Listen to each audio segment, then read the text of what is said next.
I don't want to get levels today. You don't want to get No. Okay, I'll shut up then. No, I'm going to go for rough and ready. And, yeah. In fact, I'm just going to fade you out completely. You never say anything interesting. Oh, well, you'd better do the next one over too. Oh, yeah, okay then. And down we go. I could have done that in post, but no, that's exactly how rough and ready I am today. Actually, I'm not ready at all. Are you ready? I'm vaguely ready. Right. Okay. You said you didn't want levels. I didn't. I don't. No, I Oh, don't. well. Okay. Colin had a problem and a microphone to spare. Thomas took it up and so the podcast went to air. For weeks and months they trawled through every single DVD. They've unwrapped all the ones they can and now they're cellulose free. Now they're cellulose free. Hello, dear listener, and welcome to Cellulose Free. My name is Colin, and with me, as always, is my fellow film watcher, compadre and son, Thomas. Hi, hello. Now, notice that I actually sped up a little bit there. Yeah? Yeah, that's an indicator that every week we record it live. Yeah. What have you been up to? I had a thoroughly disappointing software experience yesterday. Did you? Yeah. Sort of been thinking about making a handwriting font at some point or another, and, you know, all of the options are just sort of limited in ways that don't quite appeal to me. And so I find one that's like, hey, this will let you trial all of the premium features for free for 30 days. And so I download it. Yeah. And I set up the template the way that I want it. Yeah. And I print it out. And I go over it with a Sharpie, which bleeds too much, but sort of a moot point, because afterwards I scan it in and it's like, no, actually, you need the proper premium if you want to use anything other than the preset templates. Good. So I wasted probably an hour or two on that. I hate it when that happens. I hate it even more, just as a warning. Yeah. With things like that, just make sure that you didn't accidentally, in the fine print, miss the point that in 30 days' time, it'll start charging you. Well, I haven't given them it my All right. banking information, so Good. should be good on that front. And if I had, I would very swiftly be cancelling it. Right. I'm trying to think, because I have done that myself, the creating a font. Yeah. And I know that I did pay an amount to use the premium features, but it was for just a set period of time. So that they had different length of time options. Well, I didn't want to spend any money. No. And I haven't. Good. And as a result, I have nothing. Font. Yeah. Huh. Yeah. That must have been a thoroughly disappointing software experience. It was a thoroughly disappointing software experience. Right. And I'm not sure that I have the willpower to do it with one of the preset templates, simply because it's sort of difficult to find a line between ballpoint and Sharpie that bleeds too much. I don't know what to suggest. No. Other than that does sound like a disappointing software experience. Yeah, thoroughly.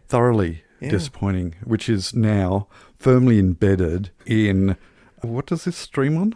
It's stored in the servers of Spotify. It is Spotify. That's what came to mind. Yeah. And then I thought, no, that's a shopping thing, but that's Shopify. But Spotify, Cha-ching.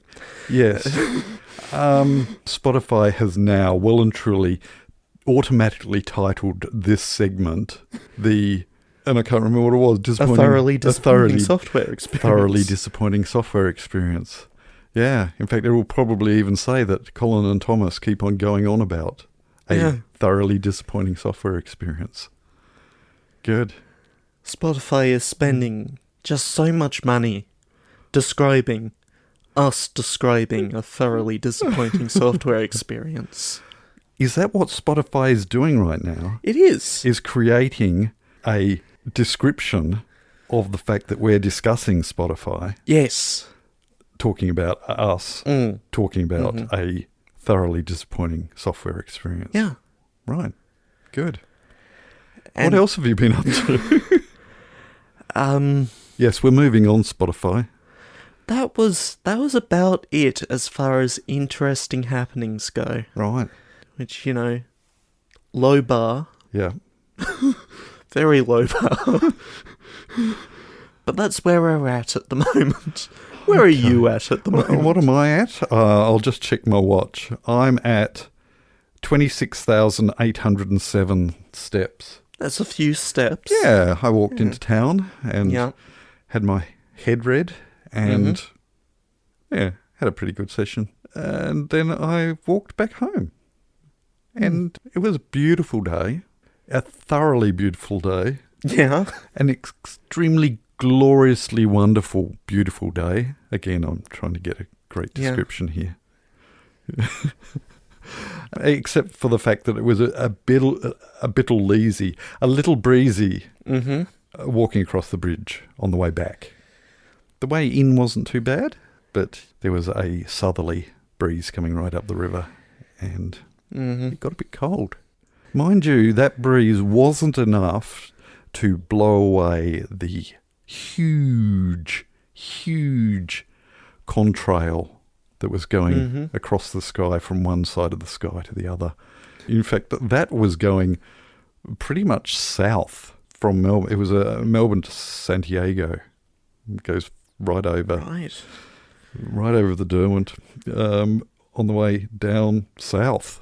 Yeah. It's quicker to go that way and, yeah. But Great circles. It did look weird, but I got the little app out and checked as to where it was coming from and where it was going. Yeah. They finally worked out what they're doing with the paths over the bridge. Yes. Sort of vague passing bays. Just sort of bulge out for a little bit. I must admit, and this is low bar again, I did get excited by the fact that they are supposedly getting rid of the gantries. Yeah. Which is the biggest problem with the current setup, is these gantries that impinge on the narrow walkway and make it even narrower. So, and just before and after the gantry, there's this sign that says dismount before gantry, and I'm not sure how you're actually supposed to get past the gantry with your bike if you're off it. I don't understand. It's all being organised by people, or was organised. I believe that there has been some input by cyclists. Yeah. Well, after disappointing them severely, and walkers and everyone else, after making all these grand announcements, and then saying, no, the bridge isn't going to be able to cope with it. Well, in fact, Blind Freddy knew that all these grand plans were not going to eventuate. And so now, have you seen the pictures? The detailed architectural pictures? Yeah, the work experience kid drew up when he was about to leave to go home. And then someone said, oh, look, can you whip up a couple of pictures? I said, I've packed up everything. How about I do it in MS Paint? and that's what we got. Yeah, passing bays that are just bulging out a little, and barriers that are bulging out a little in a different direction. Images of people walking on the path with cars that wouldn't be large enough for the people that are walking past to actually fit inside. So all the scales are skew. It's just, I was embarrassed for them. It was, And apparently there are rumblings about making each of the paths one way, so one may be forced to take the north face of the bridge, even when the north face is very windy. Yeah. I mean, either side is going to be windy, but that side is... Yeah. And I've got gripes about that too, in that if they're going to do that, honestly, for it to work properly, sharing with pedestrians... The pedestrians should be going the opposite direction than the bikes are. Mm-hmm. So that you actually meet head on and are able to coordinate.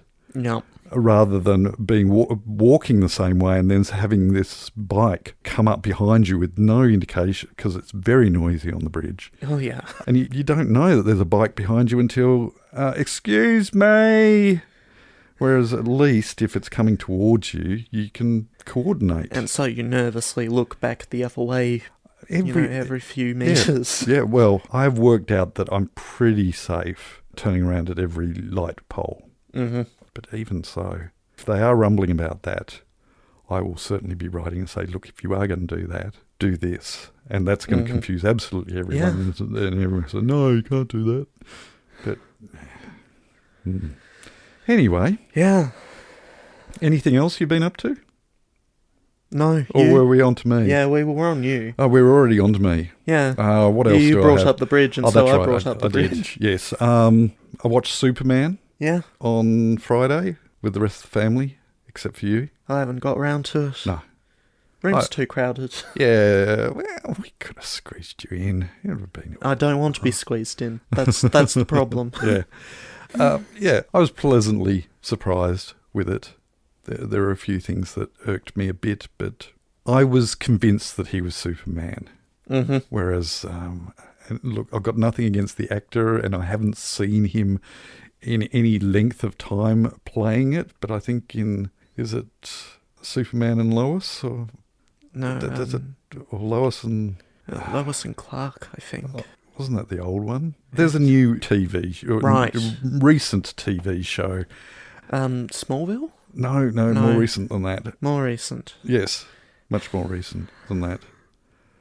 But the guy who plays Superman in that has a constant 5 o'clock shadow. And it just doesn't... That's not Superman. It's just not. Superman and Lois. Yeah. Oh, I said Which Lois I think and was Superman. Yeah, because I'm used to Lois and Clark, and I knew that it wasn't Lois and Clark, so I said Lois and Superman. Superman and Lois. I'm sorry, but that's not Superman. Mm-hmm. Are you looking at a picture of him? Yeah. That's... Does he have a 5 o'clock shadow in that picture? Yeah. It's wrong. Just wrong. Anyway, I don't really have anything else other than, I can recommend checking out Superman movie. Yeah. I think, speaking of movies, we should watch a film. I keep on moonispising everything. This is a film that is currently on SBS On Demand and is a comedy, which... it doesn't seem entirely appropriate for this time of year, but I'm justifying it by saying that it is also currently streaming on Shudder. Okay. Yeah. So that's the tenuous link. Yeah. Shudder being a horror streaming service. Yeah. And you haven't seen it? I haven't, no.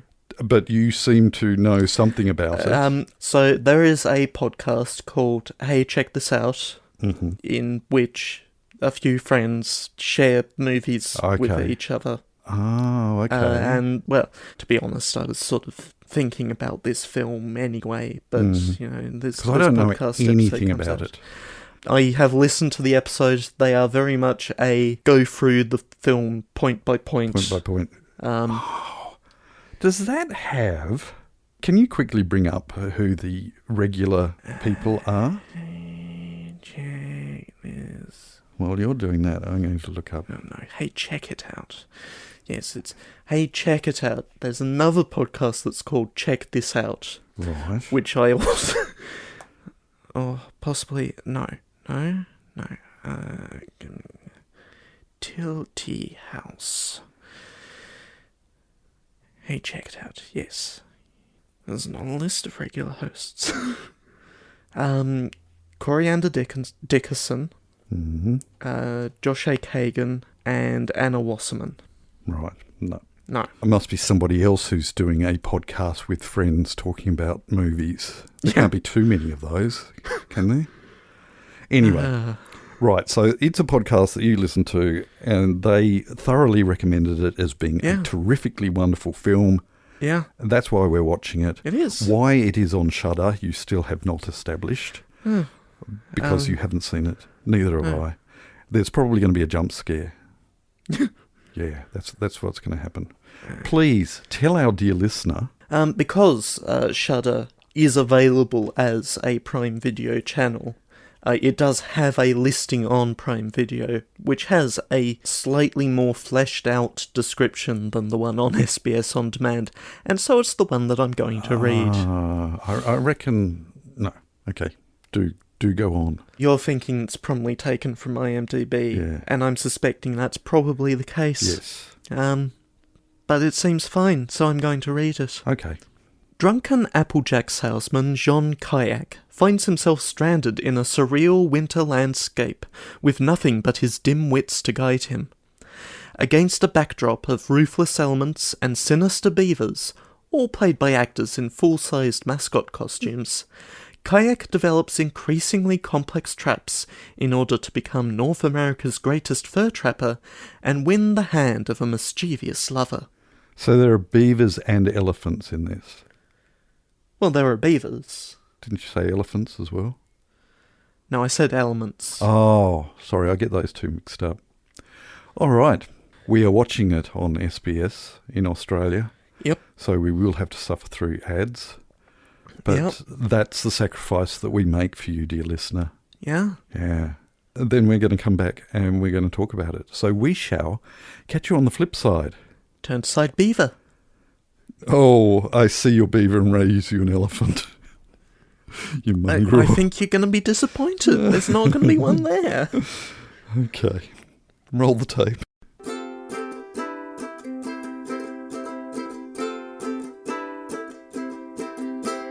So, what did you think? I will be stunned if that is not the weirdest thing that we watched this year. It was something. Just a little indie slapstick thing. Yeah. Yeah. Yeah. You definitely seem to enjoy it. Oh, yeah. Well, Yeah. There were quite a few guffaws coming from your side of the room. Possibly a couple of them were forced, but I'm not entirely sure. It's hard to say. My face hurt a little after the end of it, so I had a good time at least. Good. Yeah. Very weird. I can't say I was disappointed because I had absolutely no knowledge of this film and no expectation. And so to say I was disappointed would be incorrect. I certainly did not enjoy it anywhere near as much as you did. I don't know whether it was because of the frame of mind that I had going into it. I was expecting, I guess, strangeness, and it well and truly established that right from the start. But I guess I wasn't of the expectation that it would carry on in the direction that what I thought was the established plot going on. And it just continued in that vein for a very long time. Thomas? Yeah. Now, is that perhaps unhelped by the proliferation of identical or near identical ads in the ad breaks? No, look, I don't think it was just because of the ads. What was the running time, the actual official running time? I think it was about 100 minutes. Yeah, I was going to say about an hour and 3/4. When, but by the standard I have established, getting a little long for a comedy. Yeah.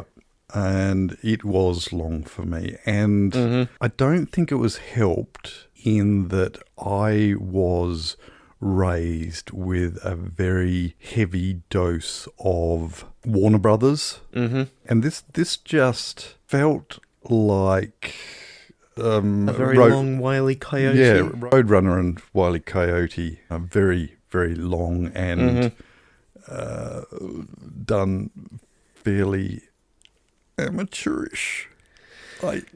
It had a very small budget. Oh, yeah, but it didn't feed any of the itches that my child mind had been well and truly fed with far, far more impactful. And so, yeah, it dragged. Possibly the only bit that I guess enjoyed would have been the time spent in the dam. And yeah, even that, it had outstayed its welcome for me. And I'm sounding like, I don't know, maybe I am being just harsh with it. But it did not entertain me particularly well. I get that. I do think some of the sequences run long. Yeah. And maybe you cut a couple of gags and it's all right. Yeah. And in some ways it felt like it was a whole heap of web episodes that had been cut together. I don't know. Yeah. And it does end rather abruptly. Yeah. Yeah. I'm trying to think how it... Oh, sorry, there was another bit that entertained me, and that was the large board, sort of, and double playing that joke, which worked for a film that was very much a repetition of another same joke over and over again. Yeah. Yeah, sequences that could be cut back a bit, and running gags that maybe needed to run less. Yeah. But I had a good time, and that was all I was really looking for. Yeah, from the film. And you probably needed it, and I'm glad you got it. Yeah. Yeah. It's certainly not on my go out and buy a physical copy. If you even can. Yeah, distributed by a tiny, tiny company that... Yeah. Certainly looking at the credits, it was very much a labour of love. Yeah. And certainly there were scenes in it that must have been nightmarish to film. Even though there were large swathes of it that were quite obviously comped in, and they were in a studio, there are other bits in it that could not have been done. Would you believe they did not actually have hundreds of beaver mascot costumes? What, really? Oh, the running hordes was quite well done. But there were certain scenes on snow embankments that were very physical and quite risky and paid off, I think. But as far as the paying off is concerned for me, it was few and far between. There were certainly a lot more misses. There were more misses than tobacco missing the spit bowl. I should say. Yes. You know, the podcast that I got this film from does tend to cover weird ground. Oh, yeah. And I certainly did think that I had put my head space into this is going to be weird. Just from the name and from the images that I saw when I was sending, the kids all ask, what are you watching tonight? To determine whether they're going to watch it or not. So I certainly saw the letterbox page for it. And yeah, I think my headspace was in as close to the headspace it was meant to be. But yeah, I don't think it was the weirdness that threw me. Yep. Yeah. Didn't tick many boxes for me. So there we go. Yeah. Do you have anything else you wish to say about this film? No, but I will just correct myself earlier. Coriander Dickinson, not Dickerson. Dickinson. No doubt when I edit this, I will then find out what that was all about, because I can't remember when you mentioned earlier, that name when I was listing the hosts of this podcast. Oh, okay. That's right. Perhaps better known nowadays for work with Loading Ready Run and on Desert Bus, but was and continues to do things outside of that. Yep. I can in fact recommend the podcast. Hey, check it out. And I shall put a link in the show notes so that you can check it out. Over at tiltyhouse.com. not tittyhouse.com. They have that domain. It redirects. Good. Yes, it does. Good. Not securely. They don't have an SSL certificate on the redirect, but it just redirects. Yep. Classic. All right then. Well, we shall move on then. The following segment has no title. Thank you. And we will start in the past. Yes. Over on Facebook. Wind your mind back to episode 175 on Butch Cassidy and the Sundance Kid. Oh, hi, Helen. Or did you mention Helen? I did mention Helen. Okay, yes. Sorry. Hi, Helen. Who says, I finally got round to listening to this. Everyone knows the final scene. Or do they? I'm pretty sure I have seen this movie, but only the last scene sounded familiar. I reckon I would have selected Sundance as the file name, but I didn't at the time, so Entuos Ferratu's arbitrary point in the following episode is entirely deserved. The whole Bud conversation confused me, also the dog bits, but this is probably because I haven't yet listened to Master and Commander episode before this. Maybe?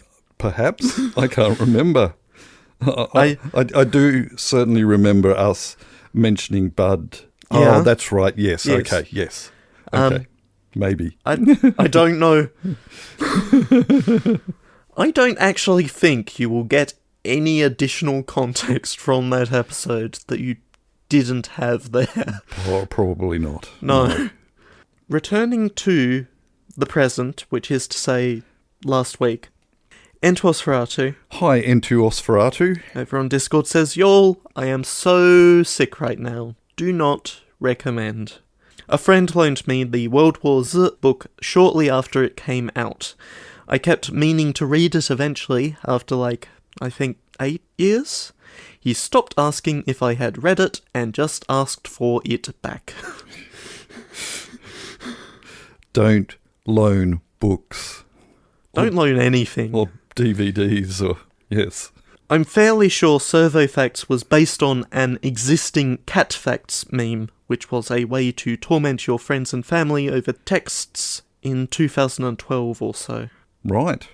And then, there's discussion about the World War Z audiobook. There is. Which got me to look into it, and mileage may vary as far as I can tell. You either love the audiobook version of it or you hate it. But one theme that I did find going through the Audible ratings is sort of reflected in this comment. It's a great story. However, in this version, some of the actors' attempts at different accents are borderline racially insensitive. And it caused me to reflect on being in grade 7 and doing a audio recording talking about the Great Wall of China. And it was, upon reflection, it was racially insensitive. But everybody loved it, including teachers and my parents. But I'm hoping that there's no longer a copy of that, because I well and truly remember doing it. Returning to Facebook, Helen. Hi, Helen, again. Says, give Thomas an Oscar, give Colin an Oscar, give the deranged cat an Oscar. Everyone gets an Oscar. I'm sure I'll get right on telling the Oscars that they should do podcast awards. Yeah. See, I told you it would pay off. Yeah. Yeah. I know Thomas said his heart wasn't in it, but apparently only his face needed to be. Don't know how you saw that. Yeah, don't know. I was amused by the beginning and the ending of the episode, and there were some bits in the middle that were quite witty too, but I can't remember if I was going to comment upon them. I will say that I'm glad there wasn't quite the same level of drama at Lifeblood when I was there earlier on the same day. Yep. I will also add that I'm probably not into zombie movies, and that I sympathise with sound level issues, but these also happen in theatres for me. And then there's a guess, so I'm going to move on back to Discord with E of Pie. Hi, E of Pie. because I'm just reading these in the order they came. Oh, just before we do go on, I do hope that N2 is feeling a lot better. Yes, yes.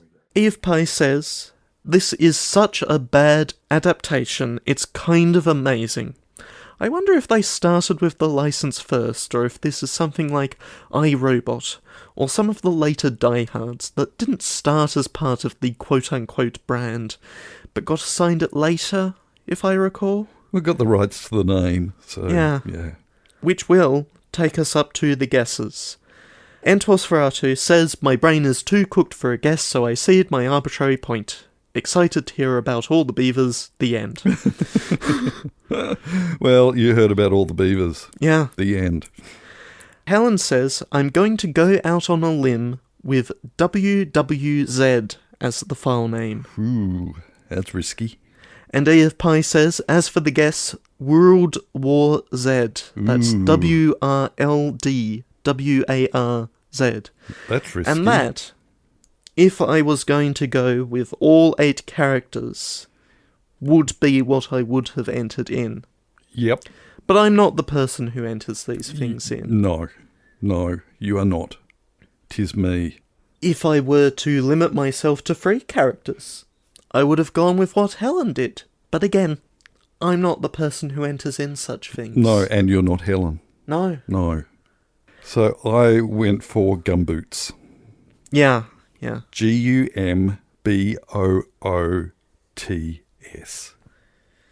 Yep. No, I think you're thinking of a different film. Oh, I am. Yeah. You're absolutely right. Yeah, actually, Yeah. looking at the table that I have at the bottom here, Mm. one of these lines is in bold, and that's the one with the correct answer. And there is a name next to it. There is. Somebody did select the correct answer. And the correct answer was WWZ. So congratulations, Helen. Well done, Helen. An arbitrary point is wending its way to you. Yep. I'm sure that's a word. Wending your way? Sure. Yeah. I will be very interested to see what you have on the screen there. Okay. Yes. I will once again remind our dear listeners that they should remember the rules that I'm not going to repeat here. Except for... No, I'm not either. Yeah. But there are rules. You're going to need all of the rules. Every single one Remember of the rules. all of them. Yes. Don't forget the one that specifically mentions the things that are in this file need to name. remember. Yeah. If you want to send in a file name guess, or send in film suggestions, or comment on our commentary or on the film that we've watched, do send that in. Yeah. In all the usual places, Yep. and none of the unusual places. If you're watching the video podcast, you'll notice that I'm pointing down at the show notes that have some links. I am not going to edit in a pointing finger into this video. I need to remember you do actually post it on YouTube, don't you? Yeah. I have gotten past the point where I need to open a Python notebook to generate the video. I take the artwork and I drop it onto a script, and it does everything, assuming that I've named the audio file correctly. Yeah. Which I usually do. And that YouTube hasn't changed its mechanisms again. Well, I still have to upload it manually. Okay. You have to apply specially in order to upload via the API. There we go. And I can't be bothered. No. Neither can I. When it only takes me about a minute anyway. Yeah. All right then. Yeah. Well, with all that out of the way, I think we'll move on. Pick a film for next week so we can go to bed. And as we move into the month of November, Yes. it is your turn. It is my turn, and I had something randomly thrown my way in the last couple of weeks Okay. that intrigued me. Yeah. So I'm hoping it might intrigue you, and you may even have seen this advertised on a streaming service. Okay. It is a film from 2025. Okay. It is currently showing on Netflix, Yeah. as well as various other places, but Netflix is why we are going to be able to watch it. Yeah. Okay, I'm going to read the plot synopsis, Mm-hmm. or do you want to know some names of who's in it? Names might help. Okay, we've got Kate Blanchett, Okay. Michael Fassbender. Is this Black Bag? It is Black Bag. That has also been on my list of things that I want to get to at some point. Yeah, see, it fell onto that list as well for me, and then I thought, oh, look, the only way I'm going to get round to this probably is, let's watch for the podcast. Yeah. So this works out very well. Yeah. All right. For our dear listeners, I'm going to read a quick plot synopsis. When intelligence agent Catherine Woodhouse is suspected of betraying the nation, her husband, also a legendary agent, faces the ultimate test of whether to be loyal to his marriage or his country. That is what we are watching next week. It is. Black Bag, streaming on Netflix. It's also on Binge and Foxtel. Basically the same thing. Are they? Yeah. Right. Sorry, I thought you Binge meant and they're Foxtel. basically the same as Netflix. No, I'm thinking, but that doesn't make sense. Anyway, that's what we're watching. Yep. Black Bag. We hope that you can join us, but until then, we'll catch you next time. Bye. You have been listening to Cellulose Free. Your hosts were Colin, who produces and edits the show, and Thomas, who makes the artwork and music. Cellulose Free is recorded in the Deranged Cat Studios in scenic Tasmania, Australia. We keep track of our extensive physical media collection through My Movies, which we highly recommend. You can find links to that, as well as other places you can find us, in the show notes. Cellulose Free is a Hi Hello production.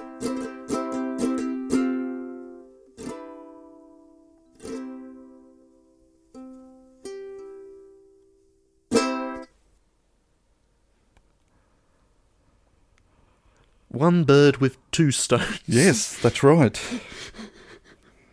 Oh dear. I've got this tummy gurgle just sitting there that I know that is going to happen. Mm-hmm. And I've been dreading that it's going to happen during the podcast. Yeah. And it didn't. Mm. And I'm not going to sit here waiting for it to happen just so that it can be included in the... Well, go on. Hit the button. I'm going to hit the button. There were more misses than tobacco missing the spit bowl. Yeah. The spigot. The spigot? Spigot? No, that's a tap. Spittoon. That's it. Mm.